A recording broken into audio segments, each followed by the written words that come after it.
Good afternoon guys. So हजुरहरूको लन्चहरू भयो भएको छैन, कस्तो हुनुहुन्छ? सो मैले चाहिँ भर्खर गरेँ है। अन्त म चाहिँ फेरि पनि अब घरमा आएपछि गाई बाख्रालाई लन्च दिनुपर्छ। सो लन्च काट्नु जाँदैछु है गाई बाख्राको लागि। आज चाहिँ नाम्लो नलगेको, आज चाहिँ डोकोमा। सो उठ्नु साह्रो पर्छ नि त नाम्लोमा चाहिँ, त्यही भएर आज चाहिँ डोकोमा हो। सो हेर्नु होला है। अब यो घाँस चाहिँ काट्नेवाला छु हो। आज चाहिँ डोकोमा लाने हो, डोकोमा है त। सानो डोको नभन्नु होला, ठुलो डोको हो। दोरी पनि छ, दोरीमा बान्नुपर्छ हो। यो घाँस डल्लै काट्छु हो है त। सो गाइस, घाँसमा आएको हेर्नु नि, दुईटा मेरो छोरा र छोरीमा आएछ बारीमै। यस्तो छ नि त हो, मलाई छोड्दैन झोडीमा हेर्नु नि ल। सो गाइस, अब चाहिँ घाँस काट्नु आँटेको हो। ए ग्लोभ्स पनि फेरि मम्मीले लाइचा भन्नुहुन्छ हो। सो ग्लोभ्स लगाएर गर्नु अरे। के घाँसले पनि काट्दैन अरे, कुनै केले पनि टोक्दैन अरे हो, त्यस्तो भन्छ नि त। त्यही भएर गाइस यो घाँस चाहिँ अब काट्नेवाला छ सिम्माले है त। हेर्दै गर्नु होला, हेर्नुहोस् ओपनिङ यसरी गर्छु। अब मैले तपाईँलाई फेदसम्म देखाउनु चाहिँ सकेन, किनकि मेरो स्ट्यान्ड छैन गाइस हो। एकदमै भुइँ घाँस हो यो चाहिँ, यसलाई चाहिँ भुइँ घाँस भनिन्छ गाइस हो।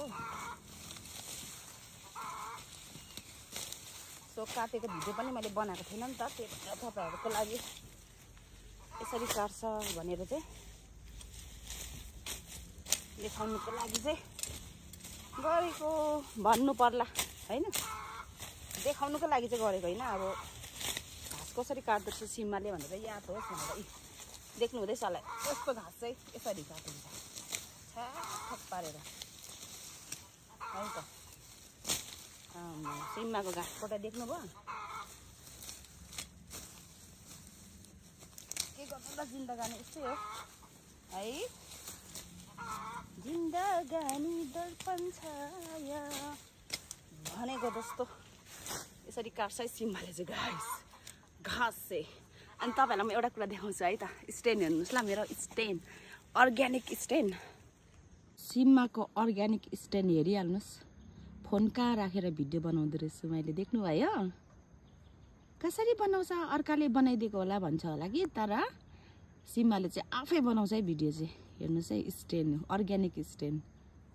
सो गाइस फाइनली अब चाहिँ घाँस काटिसकेँ हो। यो देख्नु हुँदै होला, यो डल्लै काटेको। ओह माथि मेरो भारी छ हो, हेर्नु होला है। यत्रो काटेर चाहिँ भारी पुग्यो। छोटो छोटो घाँस थियो नि त, त्यही भएर चाहिँ अलिकति टाइम लाग्यो। ओह मेरो भारी है त। यो डल्लै काटिसक्दा चाहिँ भारी पुग्यो। अझै अर्को पनि काट्नुपर्छ, हेर्दै गर्नु होला है।